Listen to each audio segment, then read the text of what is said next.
sagantaan tarsimoon yeroo bu'uureffamee lafa kaa'ame hamma 91 beeksise. 91 booddee nutis ni jijjiirame.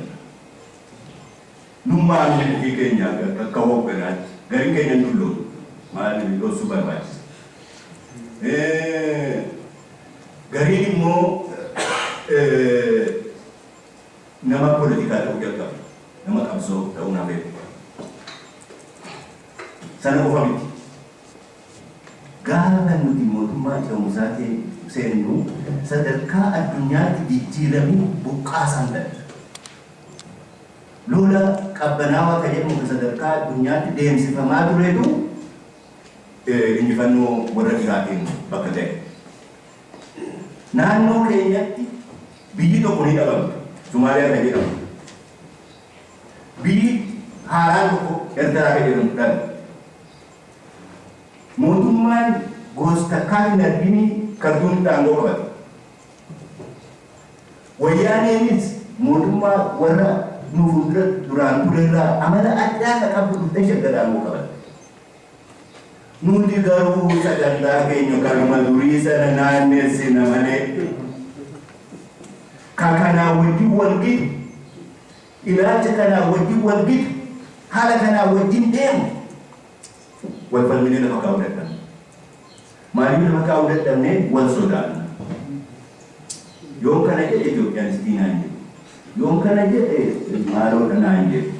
Jennee sodaatu seenee hamma diina sodaannu caalaa wal sodaannee dhugaadhaan wal falmuu dadhabnee dhugaa uummata keenyaa of fuuldura tarkaanfachiisu naan qaba. Iddeen guddaan tokko sana. Har'as achuma jira. Har'as bakka gaafa dhaabichi ijaarame keessa turreetti keessa jirra.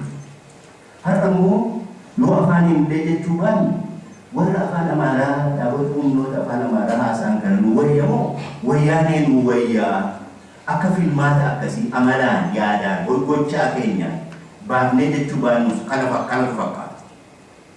Gaafa kaa wayyaanee haasofsiisuu carraaqa. Gaafa kaan warra afaan Amaaraa haasa'u kana haasofsiisuu barbaada. Wajjin hiriiruu barbaada. Maalirratti wajjin hiriirraa illee lafaan kaa'an? An kanan jedhu waan jirri lachuu dhaamsa jirri lachuu nu dabarsaa jirurraa yookaan kan keenya maal ta'uu qabaa kan jedhu lafa kaa'uu dandeenya. Wayyaaneen kan jettu mirga sabummaa keessan isin hin kabajne.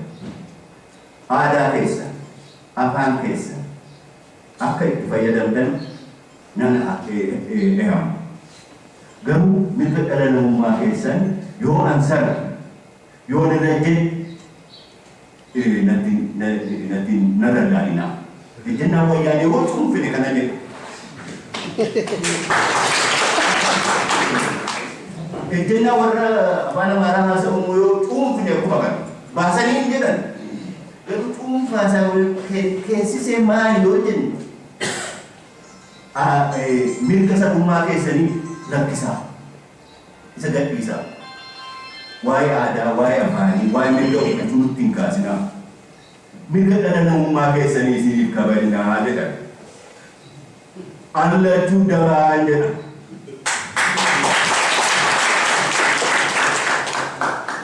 Mirga dhala namaa ta'uu kiyyaa haaltee saba ta'uu kiyya beekaa jiru. Mirga sabummaa kiyyaa haaltee dhala namaa ta'uu kiyya kabajaa jiru. Asirraa kaan bakka irraa kaanee waan nuufis wayi isaaniif illee wayi lafa kaa'uu karaa haaraa saaquu kan dandeenyu kan isaan illee itti yaamuu dandeenyu nuti yaamamaa hafuu hin qabnu yaamuu danda'uu qabna. Haala akkasii yoo isin mijeessatan isinii wajjinan jira jechuu isa kanaan. Isa kanaan immoo dhaqqii waa haala akkasii nu mijeessi wajjinan jira jechuu irra haala isaanii wajjin hiriiruu danda'an nutu lafa kaa'uu qaba. Kan condition seekers ta'uu dhaabuu qabnu. Condition setters ta'uu qabnu. Yoo akkas ta'e qabsoo kana fuuldura tarkaanfachiisu. Ofiifis saboota cunqurfamoo akka keenyaatiifis ilmaan Amaaraatiif cunqurfamuudhaafis falmuu dandeenya. Jara namaan bira dabarra jechuudha. Dhibdee of himuu of justify gochuu amma bakka dhan hundatti maal barbaaddan nuun jedhan irra akkatti himannu waan ifaa tokko lafa keenya akkasitti isaan akka gaafataman gochuu nu miti ka gaafatamu. Isa kanatu mari'atamuu qaba. Yoo waan akkasii hin fudhatin araaramnee dhiifnee garaagarummaa hin qabu. Araarri sababa ittiin of fuuldura furgaa kaanee lafaa deemu isa immoo gochuudhaaf wanti hojjechuu barbaannu maali? Bakki dhaquu barbaannu maali? Amma dhibbeen tokko waldhabbii deddeebi'ee murnoota gidduu jiru, murnoota keessa jiru gafiidhu yaada kan kanaa keessa jiru. Inni kun asiin bahuu barbaada, inni kaan achi deemuu barbaada, inni wal mari. Bakka dhaquu barbaannu, karaa irra bahuu barbaannu sana ifatti mari'annee, falminee, lafa kaa'annee yoo murteeffannee waliin hiriiruu rakkisaa. Hamma sun hin jirre waliin hiriiruu hedduu rakkisaa ta'a.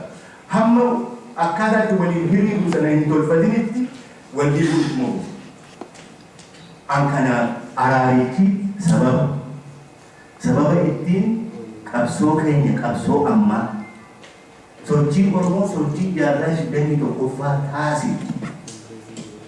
Isa kana namni beekaan tokko balbala cufatee taa'ee qopheessee waan as baasu miti. Namootatu mari'achuu qabu. Silaa sadarkaa hoogganaatti mari'atamu ture jiru.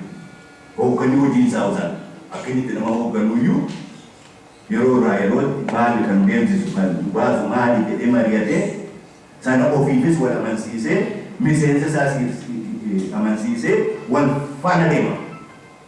Kana jechuun hundatu wal ta'a miti. Wal ta'uu hin danda'u. Osoo wal ta'e gaarii ture. Gaafa dhaabicha hundee akka deemsisu irra guddaan barataa Oromoo dhaabota biraa seena. Garuu warri walii wajjin dhaabicha bu'uuressee yaada akkamiitii deemnaa sana irratti wal amantii walirraa qabate. Sana ofii qofa miti miseensattis daddabarse. 92 hawaasaa Oromoo itti darbe yaadni sun.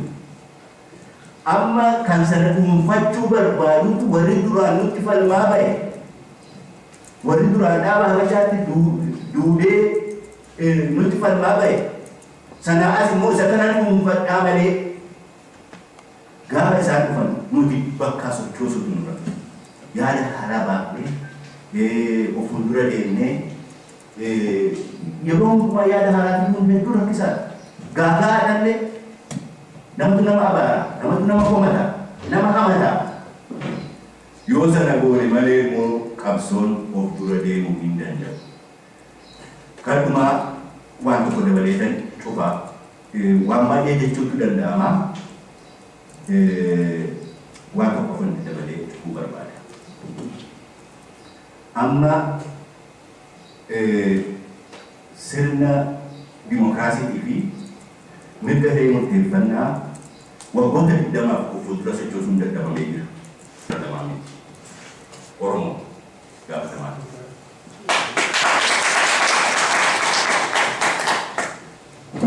Gaafatamummaa nurra jiru kan hubannee defensive position keessaa baanee offensive yoo hin ta'in reactive posture keenya irraa proactive yoo hin jijjiirin mirgilee murteeffannaatii fi sirni dimokiraasii of dura eeguu hin danda'u. Maaliif Oromoo irra jira ba'aan suni jedha. Sababa lamaaf. Dantaa keessaa qaba. Warri Amaaraa dimokiraasii of dura tarkaanfachiisuuf dantaa qaban. Isaan bakka barree gaddaatti deebi'uu barbaadu. Tarraan isaanii isa. Sanaaf isaan komachuu qabu. Gooftaa turan. Eenyu gooftummaatti deebi'uu jibba. Warri ammaa immoo kana caalaa of dura deemuu barbaadan gooftaa qaba. eenyu gooftummaa sana maa kennu?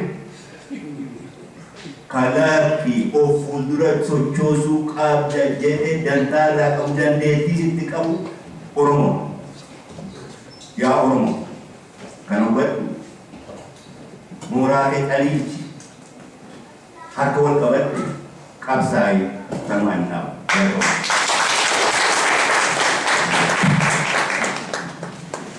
Wakil Waggoota